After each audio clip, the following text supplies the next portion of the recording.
How are you guys tackling this from like the vantage point of teachers and being able to do stuff remotely? Like, do you guys have WebEx meetings with the Oh my kids? gosh. Everybody has had crash courses in Google Meet and Zoom in the last 4 days.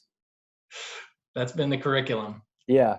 And so we didn't send out anything to students for them to be working on until yesterday morning. Mm. Is that right? Yeah. No, today. So the last 3 days have been a whole lot of meetings, some online professional development, just trying to get everybody ramped up and up to speed Right. on how to go about teaching and delivering some instruction in this rapidly changing landscape. No kidding, man. I think that's everybody just trying to figure out how this new normal is going to look for us. Yeah. It's wild. Yeah. So you guys, I know some schools they're able to like WebEx in kids, I guess depending on their age for like a classroom type setting. Are you guys doing that too? Well, so Zoom in their end user agreement, you agree that you're you're at least 18 to have an account, right? And so Oh, yeah. um, our principal was just saying in that last meeting that I was on, she has triplets and they're all 16, and they all went ahead and created accounts and didn't worry about it. But that's high school. So I know that some of our grade level teams, and my wife has been meeting with her students through Zoom, but usually the parents are there with them. Um, One of the meetings I was in a school district meeting yesterday, training everybody on there's an app called Remind, and so parents can Mhm. sign up for it, and then you can text them, and they can text you, but no phone numbers are exchanged. Gotcha. So it's a pretty cool deal of being able to, and then that way, when you set up a class, you just say, hey, go to use this number 81001 and type in this code. So you send a text message to 81001 and type in this code, and it'll join you into my class. Oh, And okay. So it's so, kind of like an encrypted on both sides. Nobody yeah, really has either person's information. exactly. And so then that way you're not creating these, you don't have to sit down and create this massive email group that's just so labor intensive, where you're just Yeah. typing in all these emails. Um, Everybody's joined into the group, and then it's like, and people are way more responsive to text messages than they are to emails anyway. Right. Um, and so it sends a text, and then if you have a document you want them to look at or a file or something, you just put the link to that file in the text, and it'll take them right there. I've been using it for a while for my after school groups for the cast of my play and also my choir. But a lot of teachers haven't really been using it that much. But so the district was going to make it available like a premium service where teachers are automatically joined, or parents are automatically joined to your class when the school year starts. And they were going Oh, to okay. start that next year, and they went ahead and decided to roll it out in 4 days this week. And so I was This on is a happening Zoom. right now. Yeah, yeah. And so as you would expect, there were some glitches, Yeah. because the rollout is the beta test, right? So, Yep. and so I was in this, Sink or swim.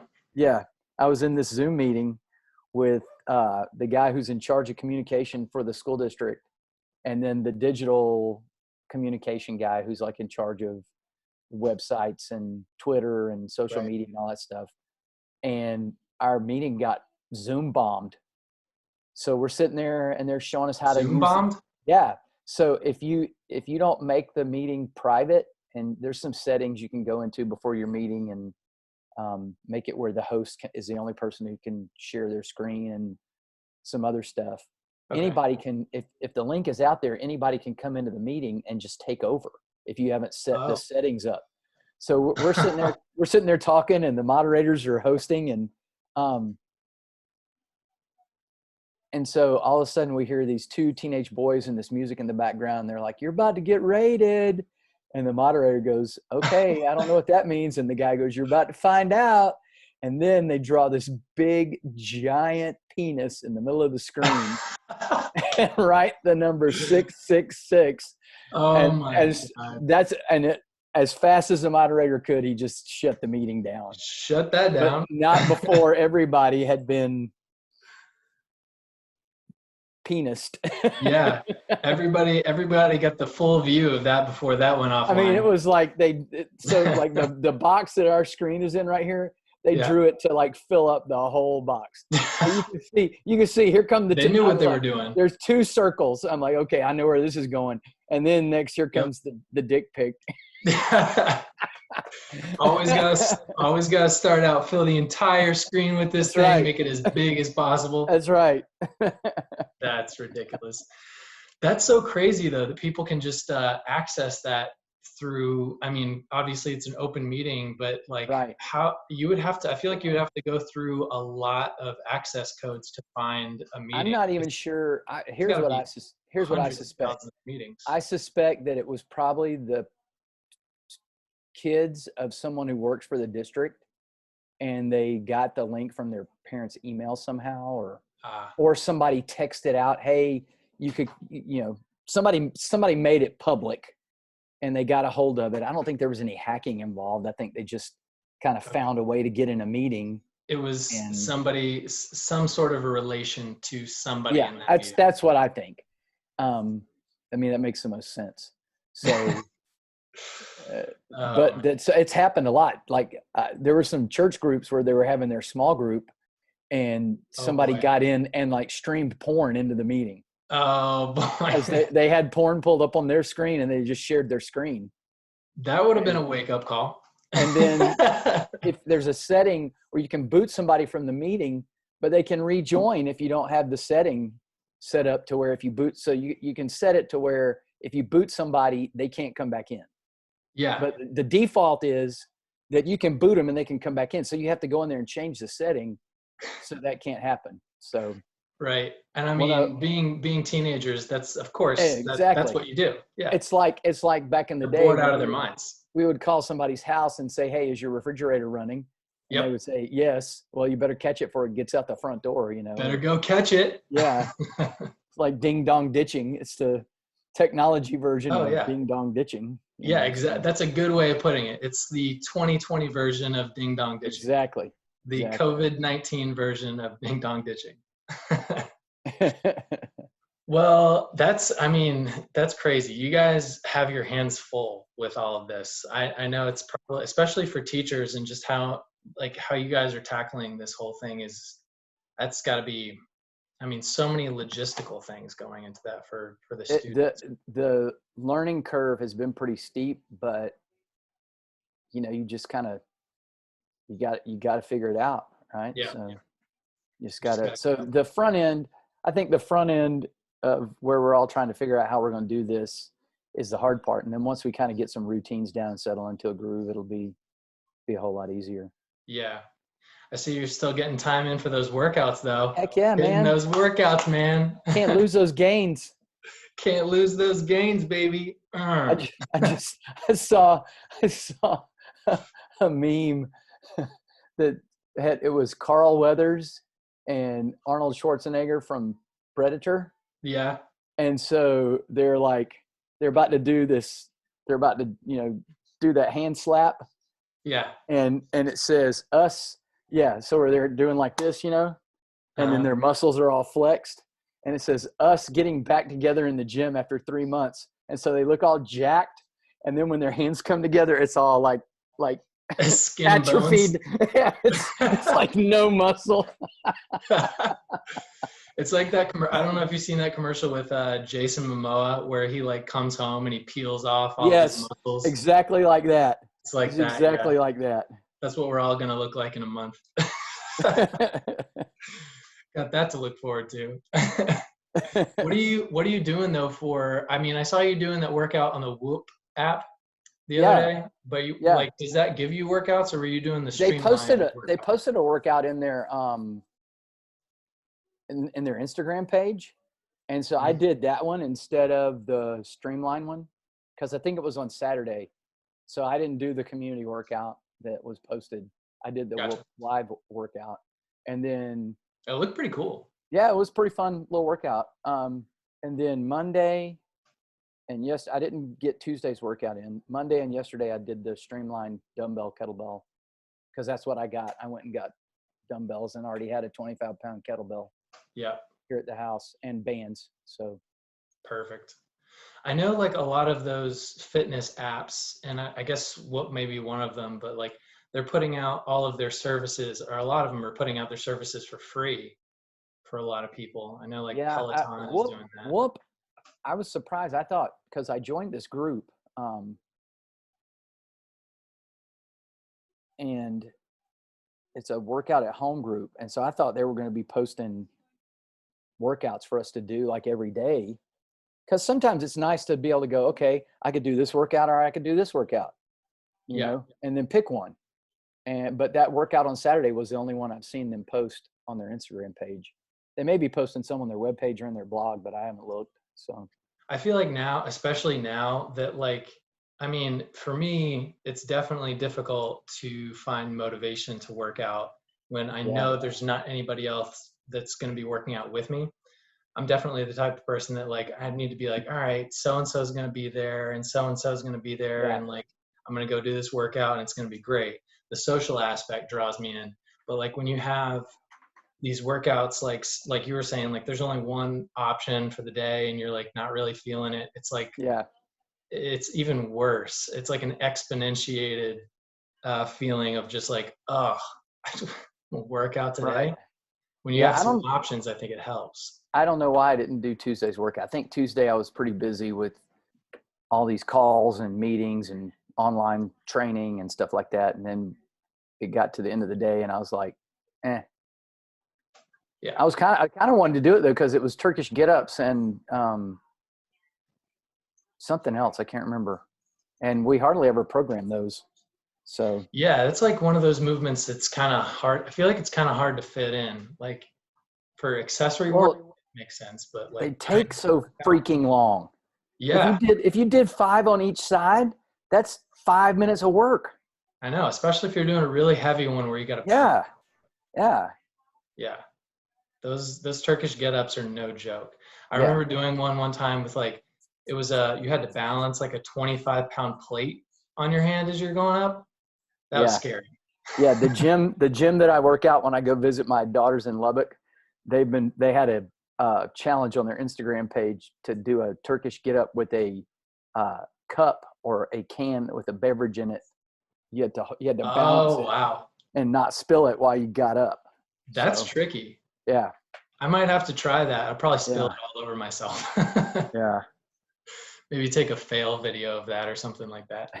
That'd be Are your funny. daughters still in, well, you got one daughter in Lubbock still, right? Yeah, they're both there.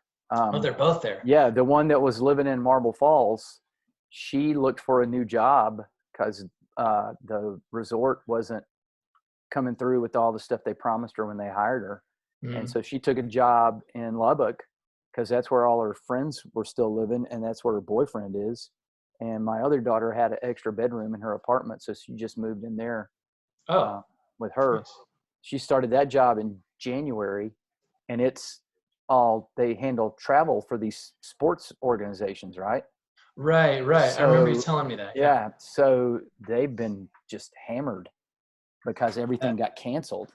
Um, and so they called them in last week and said, we're not going to lay you off right now. We're just going to do a 10% pay cut.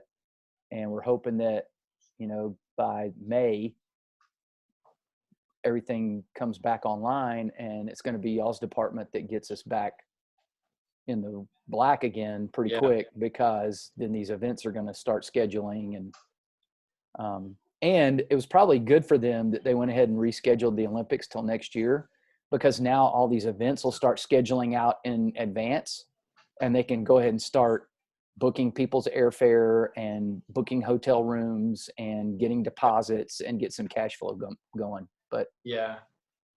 I think but that's like that's one of the things that all of these industries are going to be impacted by the most is travel and logistics. And like your daughter's doing, like that's such a huge part of everything that goes into that. I mean, just travel for the Olympics alone, just by yeah, itself, never mind yeah, any other sporting event, NFL, NBA, whatever. Like just the Olympics is insane. And to Yeah. move that back a year and all of the logistics that goes into the staying and the athletes coordinating travel and all this stuff, that's got to be a massive amount of moving and shifting things around. Yeah. My uh, pastor and I and his brother-in-law went fishing last Friday. Yeah, I saw And those pictures. yeah, um, our pastor beat the pants off of us. He caught 5. I caught that one fish. Just that Stood, one? caught the one fish. I had one on the line. I had one on the line early in the morning, and he jumped and threw my hook. But he caught Damn fish. the pastor caught 5, and I don't think his brother-in-law even caught one. But the brother-in-law, his son works for NBC, and his job, he works in the department where they're selling advertising for the Olympics, and it's $1.6 billion of Casual. revenue. Casual. And so I guess hopefully now with it getting rescheduled, they'll just keep those contracts and push back a year. I Yeah. don't know how that works, but yeah, it's gonna, the impact, the economy is definitely going to take a beating. Yeah, for sure. It's going to be, yeah, it's going to be far reaching. There's no doubt about that. How's the rest of your family all over the country doing? Everybody doing well? Yeah, everybody I think is doing all right. Jodina's mom, um, she's a teacher too, and so she's 70. Family of teachers. Yeah, she's in her 70s, and so she's having to learn all this technology stuff because she really hasn't had to know that much Oh yeah. because she teaches in this small town. She's the only language arts teacher for 7th grade at the middle school. What town? Henrietta, Texas. It's outside of Wichita Falls. Okay. It's up pretty close to Oklahoma. Okay. Like you could drive north from their house and be in Oklahoma in about 15 or 20 minutes. Oh It's wow, not they're far. really up Yeah. there. Yeah. And then her grandfather, he's 94. He took a fall the other day, so he had to go, and they couldn't get him up, and they had to call the ambulance, and they took him and checked him out. Everything's fine. They couldn't even find where he was bruised, but he didn't have enough strength to get up. to get his knees underneath him so he could stand up, and Jodina's mom couldn't help him. Yeah. So they had to call somebody to come help. I'm glad he's okay. It seems like everybody's, just kind of staying to themselves and trying to figure out how to stay sane in all this foolishness. I know, right? It's crazy. It's like everybody's got their own ideas about, how to pass the time, and like there's so much uncertainty with like how long this is going to be and what it's going to look like afterwards, and just so many unknowns. I feel like the best thing you can do is just talk with people. Yeah. Just be like, hey, what's going on? What well, are you doing? It's nice that we have, all this technology where we can still stay connected and check in with people. Cause that's Sure. probably the thing that's driving me the most crazy is just the lack of social interaction. I know, man. I'm right there with you. Like it's so hard to, I don't think I've been on social media more in the past week than I have been in my entire life. Like it's just been like whenever I'm bored, I'll just be like, well, I guess I'll get on and see what my friends are doing, see what everybody else is doing, like check in. And, people are always posting things now, like live streams and videos and all sorts of stuff. Like it's nonstop. So like the world has found a way to continue to socialize and continue to maintain itself and its relationships, even through this social isolation and quarantine. It's really interesting how people have come together and figured out that just, that being connected through that may not be enough, but it's something, Yeah. Right. Something is better than nothing.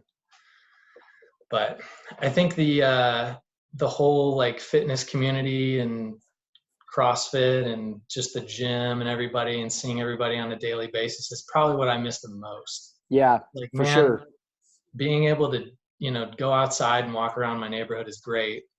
And taking Oso out on a walk is, great. But when you do it day in and day out, and it's like, okay, this is the same thing over and over again. I have no idea what day it is. It's a little bit like, all right, well, what's next, Yeah. Crazy time. I know. I don't think I've ever heard the word unprecedented used as much as I have in the last 10 days. I know. Every time I turn on the TV or I read something on social media or whatever, it's like unprecedented times. I'm like, okay, yeah, we know.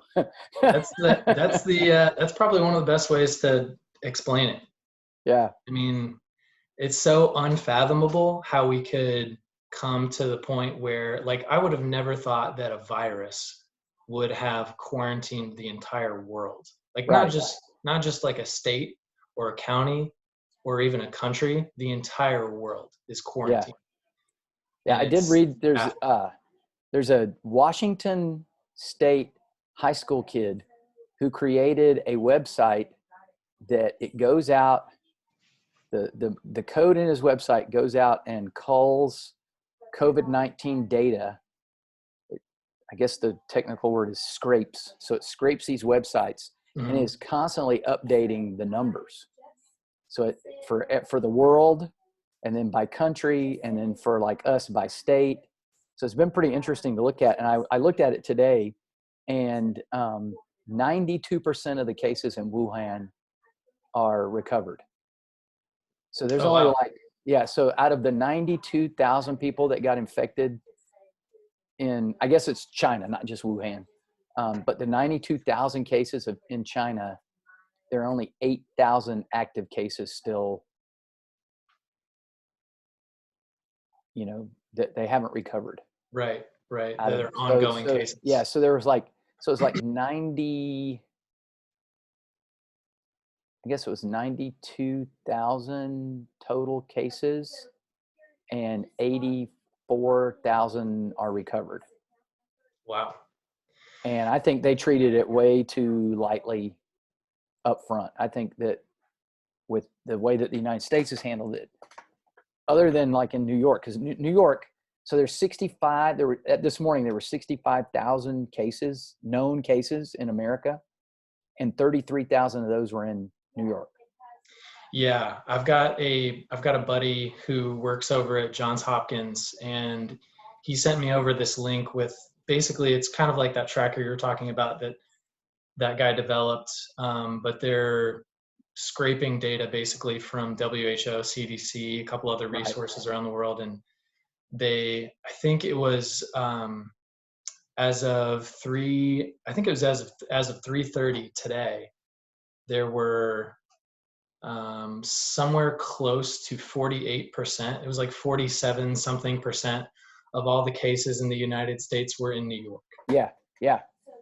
Yeah. That was what I was about to say, is like almost half of the cases. Yeah. Like it's that number right there, like 48%. Yeah. Um, It's like very close to half, which yeah. is unbelievable. I mean, if you think about California and Washington, Washington was the first one. Yeah. Right.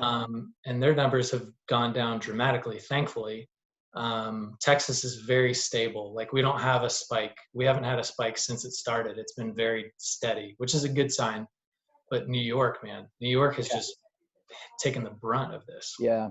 Yeah. I saw the graph, with that line graph, and the Texas cases were still like this.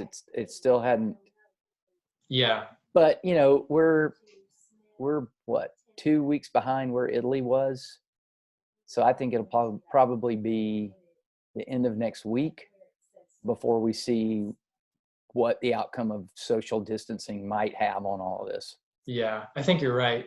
I think that's probably a good guess as far as the timeline goes. I know so many people are like counting down the days and the hours to be like, all right, when can I get out of the house now? But like, I think you're right. Most of the data that we're going to see that's going to be actually impactful data will be probably from last week and the week before when Yeah. people started to remove themselves and started to quarantine and started to follow some of these instructions and guidelines that have been set forth. But I think you're right. I think it'll probably be a little bit of time before we can actually get an idea of, oh, okay, we're seeing some improvement now, or we're at least seeing a flattening of the curve, like you mentioned. It's too bad they don't have more tests available, because if they had enough tests available, then you could just mandate that everybody go get tested, right? Because you go get tested, and if you test positive but you're not symptomatic, then you just isolate yourself, and you're not going to be spreading the disease to anybody, right? Right. So Germany, I have a friend who is an expat in Germany, and they've been testing like crazy over there, and so Oh, really? they haven't seen the cases spread like a lot of these other European countries and Western countries. So Hmm. What part of Germany does he live in? uh Stuttgart, Okay. maybe Munich, I can't remember. He lives in a urban area. A pretty big Yeah. city. Yeah, he's not living out in the country in some small little village. Right. He lives in a metropolitan area. Yeah. I'm interested. I would be interested to see like what the implications of all of this is for a big city over there and kind of Yeah, how they're handling it, versus a large city in, Texas, for instance, Dallas or Austin or whatever, and seeing like how many tests are available to them versus how many tests are available for right. us. Like I I think just, too, in these urban areas where people live in so much closer proximity to one another, like in so many apartment buildings and that kind of thing, I think you would think that the RO rate would be higher, where people are closer contact with one another. I don't know. yeah, It'll be interesting to see what kind of data they get on all of this after it's said and done, and they know more about it. And, you know, 6 months, 12 months from now out in the future. yep, definitely. Well, Paul, thanks for calling in, man. Appreciate it. It's good Yep. talking to you. Good seeing your face. Good to Yep. check in and just chat it out and be like, all right, we've got some sort of social aspect going on still. Can do a workout later in the garage by myself, but I talked to Yeah. Paul today, so that's a good day. All right, man. Well, it's good to talk to you. Yeah, man. Stay well and best to your family. Yeah, same to you. Tell Christina I said hi. Will do. Take All care. right. Bye.